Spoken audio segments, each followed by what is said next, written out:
Muchos han sido los episodios que registro.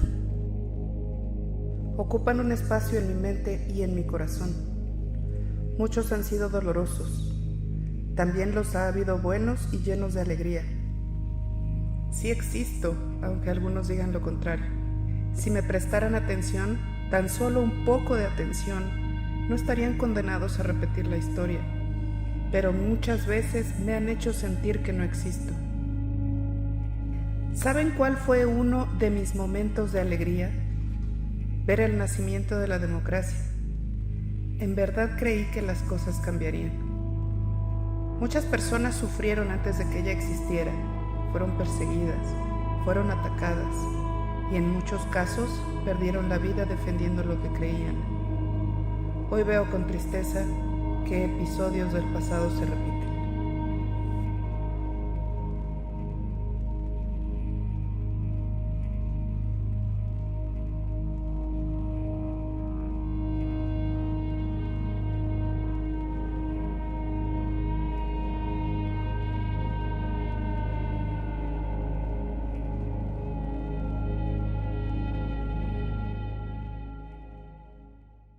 Alguna vez mis papás tuvieron un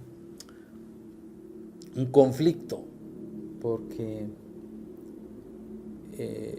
justamente eso, cuando el poder ya se mete adentro de tu casa es muy complicado y la forma de resolverlo en estricta teoría fue relativamente simple, aunque a mí me pareció admirable en su momento. Le pidieron a mis papás que no publicaran una noticia que perjudicaba al gobernador. Entonces mi papá dijo, pues es que no, la línea editorial la manejo yo. Claro. Le mandaron una patrulla para que fuera a hablar con el secretario de gobierno y le dijo, yo no soy un delincuente. Le mandaron un coche para invitarlo a que tomara un café con el secretario de gobierno. Entonces mi papá dijo, ok, si no regreso en una hora, pues Publique. Armas un desmadre, le dijo mi mamá. Entonces mi mamá agarró y le marcó el teléfono a la casa del secretario de gobierno y le dijo, ¿dónde está mi marido? Dijo, no se preocupe señora, va de regreso a su casa. Ya regresó mi papá y me dijo, oye, le dijo, ¿qué pasó? Pues me pidió que no publicáramos la nota. ¿Y qué vamos a hacer? Pues no la vamos a publicar. Ok, pues no la publicamos. Entonces pararon la prensa y dijeron, a ver, hay que sacar esta nota. ¿Y qué vamos a poner ahí? Nada. El encabezado decía, y ahí está el periódico es histórico, dice, en este espacio debió haberse publicado una noticia. En el balazo dice, no se publica porque no se debe publicar. Y en el texto decía, los lectores no deberán preguntar de qué se trata. Atentamente, la dirección. ¿Qué crees que pasó? Justo lo contrario. Al día siguiente, pues agarró mi papá la nota que había escrito a máquina, la mandó a fotocopiar en una cantidad impresionante. Entonces, al día siguiente, cuando la gente vio eso, lo primero que se fueron a la casa a ver qué había pasado, porque tenían una comunidad como la quinientocracia. Eso era la comunidad de San Cristóbal de las Casas. Sí. Llegaron y les dije, ¿y esto? Aquí está, a repartir la nota. No se publicó. Así se gana el respeto. Claro. Sí, cuando la autoridad te aplasta, tú tienes que moverte. Una de las cosas que me enseñaron mis papás es que igual que un bombero o un socorrista de la Cruz Roja, del ERUM, tú estás para servir. ¿Estás en una posición de riesgo permanente? Sí. El único privilegio que no te puedes dar como bombero, como socorrista o como periodista es convertirte en víctima, porque entonces pierdes tu capacidad de ayudar a otros. Claro. Tú tienes que evitar a toda costa convertirte en la víctima, convertirte en la nota y sobre todo no ponerte en riesgo. O sea, eso es importante, no te pones en riesgo porque tienes una misión que cumplir. Okay. Hacia adelante, ¿no? No es porque seas una tan relevante, sino porque personalmente tienes una misión que cumplir, tienes una convicción de que quiero. Yo he dicho que quiero trabajar porque hay alternancia en este país y hasta donde llegue. O sea, los demócratas nunca nos rendimos. Vengo de una familia cuyos padres tenían una visión social de México de atender a la gente más necesitada. Ellos venían de una tradición católica, vamos a decir una visión católica social. Y a mediados de los 60 fundaron una organización que se llama CENCOS, Centro Nacional de Comunicación Social, que fue de las primeras organizaciones que empezaron a hacer conferencias de prensa para actores de sociedad civil, sindicatos, indígenas, en ese México muy oscuro, muy autoritario, de muy pocas voces. Y a casa de mis papás llegó gente que iba a CENCOS. Llegó Rosario Ibarra cuando desaparecieron a su hijo, llegaron refugiados de América Latina huyendo de los golpes de estados, llegó gente que venía de Nicaragua, llegó gente que le habían cortado las manos, por ejemplo, víctimas de represión y torturas, llegaron curas que estaban en zonas muy pobres en la Huasteca, indígenas que habían desaparecido a sus familiares. Es decir, tengo una exposición a una serie de cosas. Cuando tenía 12 años, la policía se mete a CENCOS y eso me empieza a hacer saber el país en el que yo estaba. Una segunda, diría, es por una vocación personal. Yo me incliné más por las ciencias sociales y por este fenómeno. También desde la fe y desde mi visión de las cosas, estudié sociología. Y una tercera, voy a decirlo, por opción personal y profesional. Llevo 30 años trabajando en temas de derechos humanos en distintos lugares de la mesa, si fuera el caso. Como activista, como académico, como profesor, como investigador, como consultor, como servidor público, como funcionario internacional, como senador. Es decir, lo he hecho un eje por decisión de mi vida, ¿no? Y lo voy a seguir haciendo en la medida de mis capacidades y posibilidades. Es que se asocia, ¿no? Sí, se asocia católico a derecha. Pero mira, por ejemplo, cuando yo estuve en la ciudad como presidente de la Comisión de Derechos Humanos, apoyé determinantemente la ley de sociedades de convivencia, ¿no? Me iban a hacer un juicio político por eso. Fui de las figuras que fui a defender el derecho a decidir. Yo fui a la Suprema Corte a combatir a la CNDH, que era entonces soberanes. Y entonces eso genera confusión. Entonces, como un hombre católico está a favor de libertades o de la diversidad sexual o del derecho de las mujeres a decidir, pues por eso, porque creo en Dios, pero yo no tengo por qué imponer a los demás mi creencia. Creo en el Estado laico. Me parece que ese es el término de relación en el que nos tenemos que mover. Cada quien sus creencias, incluidas las no creencias, ¿no? Y los templos son para la vida privada, quien quiera. Pero en este país se reduce. Y eso tiene también un sentido histórico. Pues porque en este país hubo dos guerras religiosas. Hubo una guerra religiosa en el siglo XIX y una en el siglo XX. Y se construyeron muchos arquetipos. Para mí, al contrario, la vida de fe es una vida que tiene que ver con un compromiso social. Okay. Diría, yo soy de esa escuela de la teología de la liberación. Yo no soy de los que cree que cuando me muera viene el reino, ¿no? Yo creo que hay que construirlo desde ahora. En la época en que nací, pues sí, mi familia estaba en una circunstancia de permanente acoso porque había pues, periodistas en una época en la que no existían organizaciones de defensas de derechos humanos, periodistas, o sea, cada quien se defendía como podía, ¿no? Contra un gobierno autoritario y en Chiapas todavía más vertical, digamos. Y sí, yo me hice en marchas, en manifestaciones, en defensa de causas de derechos humanos. Mis papás fueron fundadores del Centro de Derechos Humanos Fray Bartolomé de las Casas junto con la diócesis de San Cristóbal, con el obispo Samuel Ruiz. De ahí vengo. Hay gente que trata de construir ejes en su vida que tienen que ver con causas. y las expresiones políticas, los partidos políticos les quedan cortos, ¿no? Y tratan de dar una explicación pública de sus causas. Una persona de esa naturaleza es Porfirio, porque en algún tiempo militó el PRI con una notable participación, fue presidente del PRI. Y luego fue de los que rompe con la corriente democrática, creó un acuerdo, un consenso ya, que eso fue un quiebre en la vida política del país.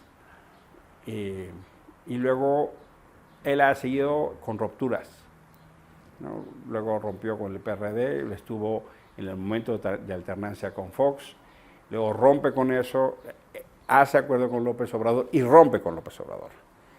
Yo creo que es un hombre que lo que ha intentado es un hilo conductor por la transición democrática de México.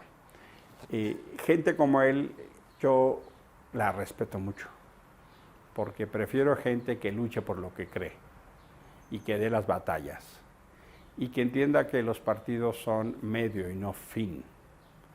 En una sociedad donde las etiquetas pesan y donde el color del partido pareciera decidir tu historia, mucha gente no lo ve bien. Yo en general tengo mucho respeto a la gente que apuesta a sus causas. Quizá una de las cosas que yo aprendí con mis papás es que hay momentos en la vida en lo que justamente te hace echarte para adelante, es que tienes la plena convicción de que lo que estás haciendo está bien. No me he sentido amenazado, la verdad no me he sentido amenazado, y entiendo yo que Jesús Ramírez es quien controla y opera los bots desde presidencia, porque a mí no me toca. Eventualmente uno que otro, pero no hay campaña contra mí, ni contra Guadalupe, ni contra Navarrete, y ahí sí son muy, tú te metes con algo y se te vienen encima. De hecho fuimos mi mamá y yo a la mañanera en el 7 de abril del año pasado. Sí. Y ahí le cantó su precio a Jesús, porque mi mamá quería a Jesús como un hijo. Entonces, cuando ella me dijo que quería ir a la mañanera, más que nada hablar con Jesús, pues le dije, vamos. Y se paró mi mamá y fue y le dijo sus cositas a Jesús. Y ahí están en un video viral que subimos, que también está en ese documental. Sí. Y le cantó su precio, pues, a Jesús. Le dijo, ¿cómo aguantas esta chingadera? Dijo, pues sabes que aquí nos tocó. Ese es nuestro deber. Esto no es un deber, cabrón. Claro. Ahí está el video en redes. Yo pienso que eso iba a ayudar, ¿no? Había una apuesta importante por construir ciudadanía. Había un momentum.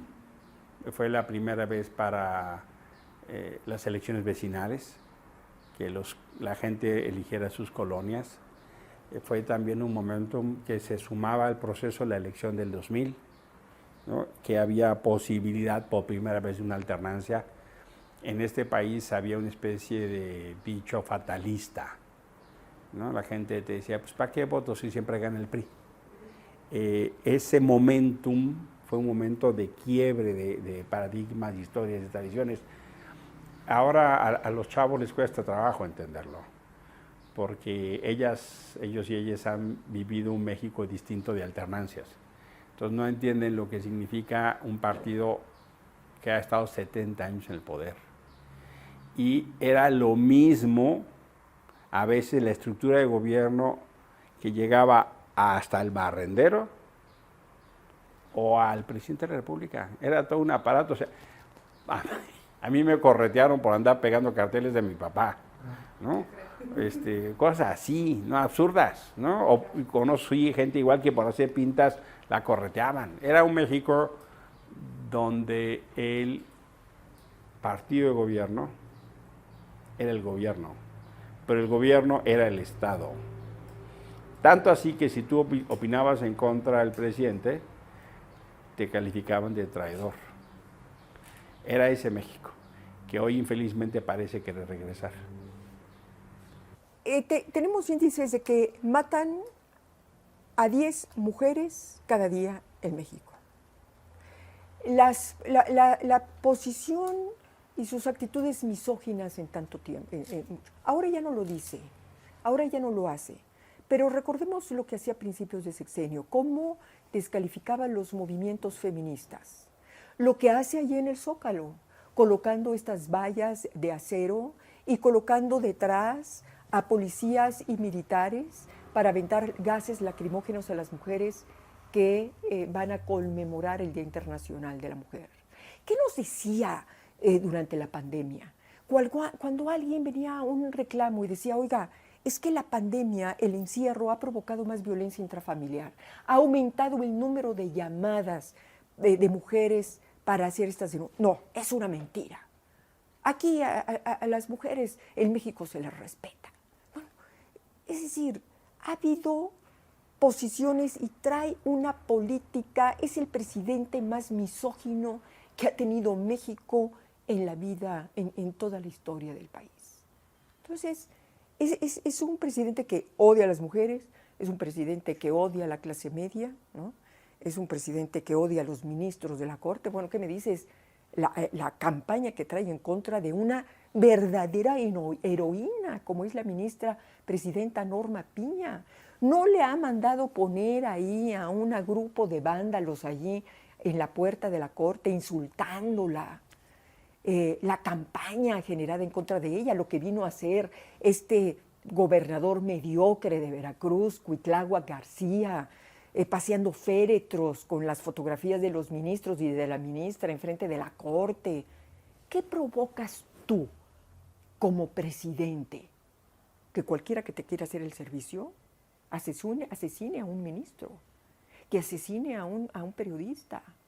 Dicen que los milagros y los ejemplos bajan del cielo a la tierra. Y eso es lo que está haciendo este presidente, provocando esta atmósfera de odio y de ataques. Creo que esto no solamente atenta contra su responsabilidad constitucional, esto atenta contra la moral, contra la ética de un presidente de la República. Este no es un presidente, este es un enemigo de México. No, yo he tenido la virtud de que me ha perseguido el PAN, el PRI, me ha perseguido el PAN, me ha perseguido el PRD, me ha perseguido Morena, ¿no? Así me ha pasado, ¿no? Estas oficinas las allanaron cuando apenas estábamos haciéndolas. Con Peña me decían que yo era un traidor a la patria porque estaba en la Comisión Interamericana defendiendo a las víctimas de Ayotzinapa. Con Calderón, cuando salimos con Sicilia, también nos atacaron. Con Fox no les gustaba nada cuando reclamamos. Con el PRI, por supuesto, decían cualquier cantidad de barrabasadas. En la ciudad del PRD se enojaba conmigo porque decía, ¿cómo? Si tú eres de izquierda, no te pliegas. Pues no, porque mi papel es defender víctimas. Entonces, y hoy en Morena, pues también me atacan. Entonces tengo la virtud de que me han atacado todos, pero voy a seguir en las cosas, en las causas y las luchas que creo. Ya viví la campaña de mi papá y fue muy dolorosa. Hubo un atentado, mataron a 3 personas. Yo sobreviví a ese atentado. Entonces, para mí ha sido muy difícil. Entonces, sí, bueno, no, yo te puedo decir, te puedo contar de muchas otras sanciones, porque, por ejemplo, José Pagué Yergo crea una publicación muy original en su momento, que incluso yo tampoco en estas nuevas épocas tampoco he visto, que se llamaba Rotofoto. Era una revista donde lo único que se hacía era tomar una foto de personajes en situaciones muy audaces, más bien había paparazzis muy audaces que podían meterse y eran capaces de meterse a la habitación de un presidente de la República y tomarle una fotografía dormido o tomarle una fotografía en calzones. Lo que hizo mi padre en esta publicación de Rotofoto fue atreverse a publicar una fotografía del presidente Cárdenas en calzoncillos. Esto ameritó, además de muchas otras fotografías que también se tomaron a funcionarios de gobierno, también en situaciones muy complicadas, por llamarlo así, y esto ameritó que Rotofoto, los talleres de Rotofoto fueran mandados incendiar por las autoridades. Entonces, bueno, te estoy mencionando una de muchas otras cosas que él tuvo que sufrir precisamente a causa de ejercer su libertad de expresión, a causa de este periodismo audaz, verdaderamente audaz que se hacía en ese momento, ¿no? Pero fue un periodismo hecho por héroes, porque ciertamente la censura que en ese momento sufría la prensa, que no se ceñía al autoritarismo presidencial, era inédito. Periodistas encarcelados, periodistas desaparecidos, periodistas muertos, periodistas a los que se les ponía bombas, en fin, mi padre formó parte de toda esa experiencia. Estamos renaciendo, está resucitándose en México esa persecución a periodistas, pues vemos la cantidad de periodistas asesinados, vemos que desde la tribuna presidencial se nos descalifica, se nos señala, se nos llama corruptos y se crea todo un ambiente para que nos convirtamos en blancos de aquellos que le quieran hacer un servicio al presidente. Creo que la dinámica de la relación con los medios sigue siendo muy similar a lo que era antes. Es decir, el poder condiciona mucho las líneas editoriales, presiona mucho. Los libres son los líderes de opinión, los periodistas, las empresas no tanto. Bueno, en la mañanera nos han mencionado, creo que prácticamente desde los primeros días del sexenio, porque pues el presidente lo que hizo fue, digamos, él llega en diciembre del 2018 y en febrero la revista Siempre ya estaba ahí en la pantalla de la mañanera, junto con otros medios de comunicación, donde el presidente hizo un listado de cuáles son para él los medios de comunicación más corruptos, con los que no quiere tener ninguna relación, con los que ejercen irresponsablemente la crítica. Entonces, bueno, a partir de ahí comenzamos a estar en las mañaneras, en esa y en otras ocasiones, donde también se nos descalificó por una mención que hicimos sobre una nota periodística que apareció en El Financiero, donde se hablaba de que al nuevo aeropuerto, al AIFA, llegan aviones venezolanos que no dejan registro, donde pasan por ese aeropuerto centroamericanos o sudamericanos que tampoco dejan registro en migración. Entonces, bueno, ahí se nos descalificó, pero lo peor de todo es que ese fenómeno, por testigos que han visto eso, pues el AIFA es una especie de aeropuerto clandestino. Primero, donde es el único aeropuerto del mundo donde no hay aviones, y segundo, donde pasa por ahí personas, llegan aviones, mercancías que no dejan registro, opera en la más absoluta clandestinidad. Tal parece que el presidente fue a construir ese aeropuerto para fines secretos e inconfesables.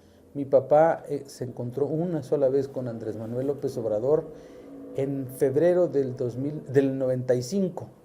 Mi papá fue a Tabasco y comieron ahí. Fue con mi hermana. Y esa fue la única vez que se vieron. No hicieron química, no conectaron, pues. Okay. Lo que sí es que yo en 2009 tuve la oportunidad, a petición de él, de Pío López Obrador, me invitó a tomar un café en el 2009, Chiapas. Lleno de cuentos el tipo, muy en la dinámica de imitar hasta en gestos a su hermano, en términos, ¿no? Okay. Yo le veía decir, güey, puedes dejar de actuar frente a mí, no hay pedo. No, es que, güey, eres una mala copia, cabrón, me dijo, pero él me invitó. Él estaba en el PT, sí. Y me invitó a que yo me sumara a su partido. Okay. Es que y él me dijo ahí, digo, igual, y es puro bluff, pero me dijo ahí, es que mi hermano aprecia mucho a tu papá. Apreciaba mucho a tu papá, porque en esa época mi papá ya había fallecido. Y me dijo, de hecho, del gobierno rebelde de tu papá le salió la idea del gobierno legítimo. La primera idea era que el gobierno legítimo se llamara gobierno en rebeldía, pero tu papá ya lo había utilizado, entonces ya se cambiaron a gobierno rebelde, porque mi papá hizo eso en Chiapas, sí. Hizo un gobierno rebelde. los zapatistas lo declararon el gobernador rebelde de Chiapas. Pero además, él sí era como una autoridad tradicional. En Chiapas hay autoridades tradicionales. Sí. Entonces a ellos lo nombraron gobernador, su gobernador, el gobernador de los zapatistas. Sí. Entonces lo invistieron como tal. Entonces para ellos sí era su gobernador, un gobernador tradicional. Y él creó su gabinete.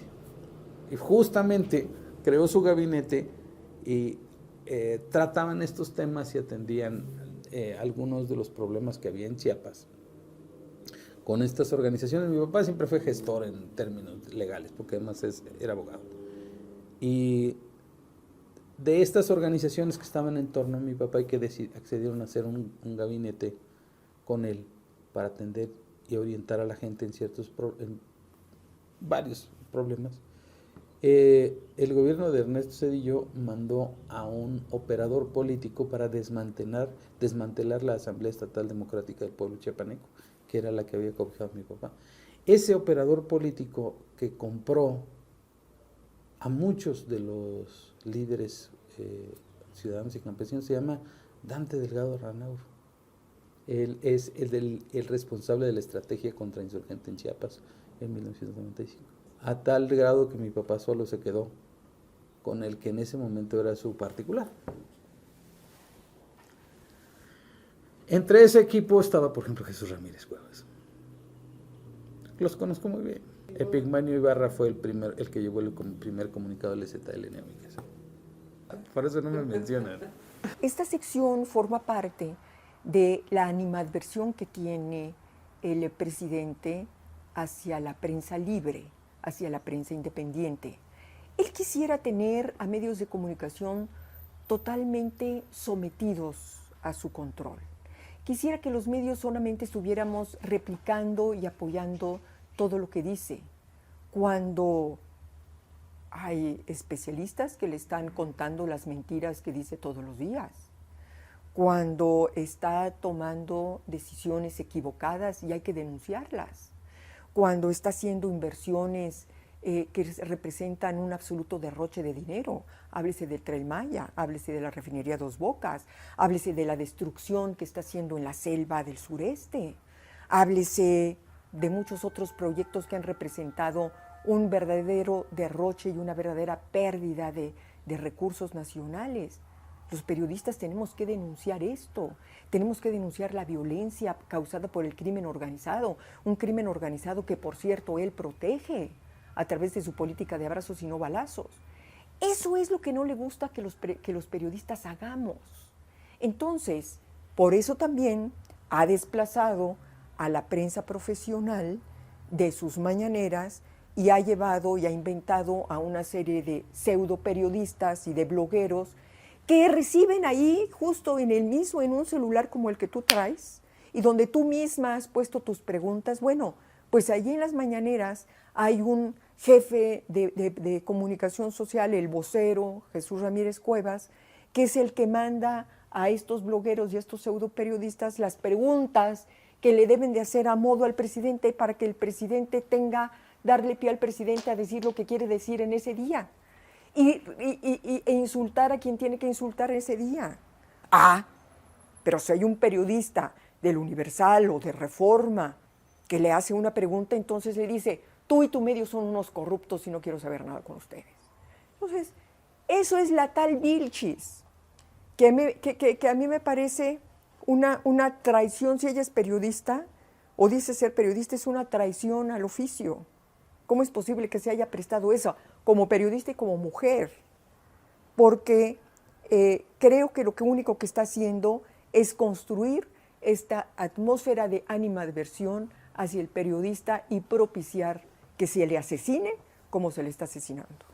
Él sabe que hay muchísima gente dentro de su movimiento que sigue profesándole un profundo respeto a mis papás. Entonces, eso es contraproducente para él.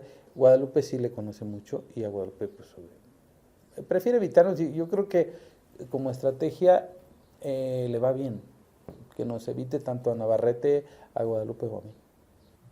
Los periodistas tenemos la obligación de platicar con el mismo diablo, con el mismo Mefistófeles, para preguntarle y obtener información. Si se trata de reunirme con el presidente de la República para que me dé información y para que me dé su opinión de por qué gobierna como gobierna, ¿por qué? A mí me gustaría preguntarle a López Obrador, ¿por qué gobierna con este odio?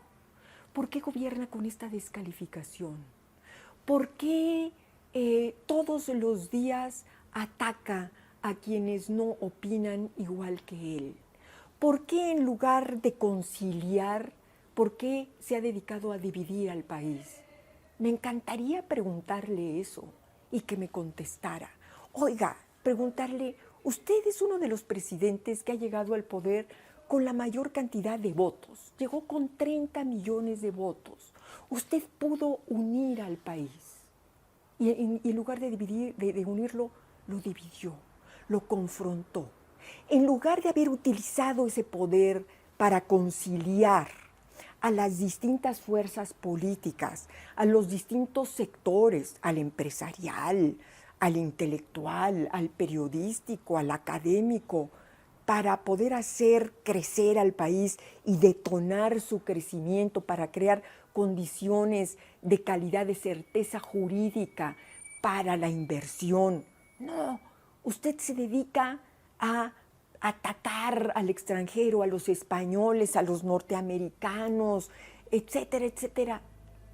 ¿Por qué ha utilizado el poder en contra de México y en contra de usted mismo? Porque lo único que ha generado es odio entre las clases medias, odio entre aquellos que no están recibiendo apoyos, odio entre los padres de los niños enfermos con cáncer, entre los pacientes que no pueden tener acceso a medicamentos porque no hay, entre los mexicanos que tienen que ir al Seguro Social a operarse y que no se pueden operar porque no hay manera de hacerlo. ¿Por qué está gobernando o ya ha venido gobernando con veneno y no con generosidad?